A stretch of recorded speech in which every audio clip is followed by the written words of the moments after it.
In this report, we're diving into a fascinating development coming out of Burkina Faso, the government's ambitious push to increase its stake in the Kiaka Gold Mine to a whopping 35%.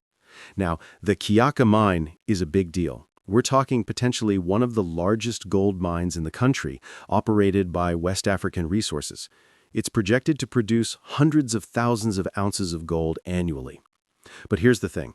Burkina Faso currently only has a mandatory 10% stake in all mining projects, leaving a significant chunk of the profits flowing out of the country. So, naturally, the government is looking at ways to benefit more directly from its own resources. Think of it like this. Imagine you own a plot of land rich with valuable minerals. Wouldn't you want a bigger piece of the pie when someone else comes along to extract and sell those resources? That's essentially what Burkina Faso is aiming for. This potential increase to 35% is a serious game changer. The government argues that a larger stake would mean more revenue pouring into state coffers. This money could then be invested in vital infrastructure projects like building schools and hospitals, improving roads, or supporting local communities near the mine. We're talking about the potential for real, tangible improvements in the lives of everyday Burkinabés. But it's not as simple as just demanding more. We'll get into the complexities of the situation. So why the sudden push for a bigger slice of the Kiaka pie? Well, it boils down to a complex interplay of factors, primarily centered around Burkina Faso's need for greater economic independence and control over its natural resources. Imagine Burkina Faso as a family trying to build a stable home. They've got some gold in their backyard, but someone else is mainly the one digging it up and selling it, with only a small portion of the profits trickling back to the family. Naturally, they'd want a bigger say in how that gold is managed and how the benefits are shared. The government argues that a larger stake in Kiaka will significantly boost its revenue stream. This additional income could then be funneled into crucial public services like education, healthcare, and infrastructure development, areas where Burkina Faso desperately needs improvement.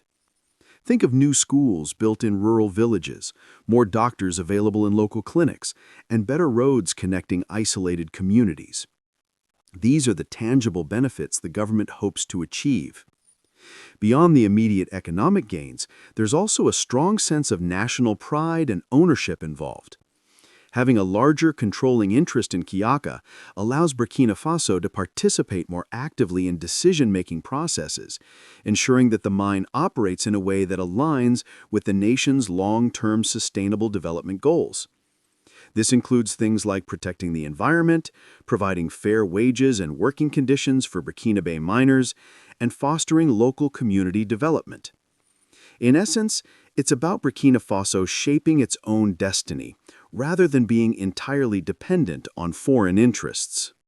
For investors, Burkina Faso's assertive stance on the Kiaka mine presents both opportunities and risks. Increased government ownership typically means greater scrutiny and potentially slower decision-making processes. Companies considering investing in similar mining projects in Burkina Faso or other West African nations should thoroughly assess the political landscape and be prepared for renegotiations of existing agreements. Transparency and open communication with local communities and the government are paramount for mitigating risks. Proactively engaging in corporate social responsibility initiatives that demonstrably benefit local populations can also foster a more stable operating environment and build goodwill. Beyond the direct investment implications, Burkina Faso's actions send a powerful message to other resource-rich African nations. This move could catalyze a broader trend towards countries demanding more equitable shares of their natural resources. For the region, this could translate into greater economic independence and increased revenue streams that can be directed towards development priorities like education, healthcare, and infrastructure. However, it also carries the risk of increased political instability if not handled carefully. Finding a balance between attracting foreign investment and ensuring national sovereignty is the key to unlocking the long-term economic potential of the region's mining sector.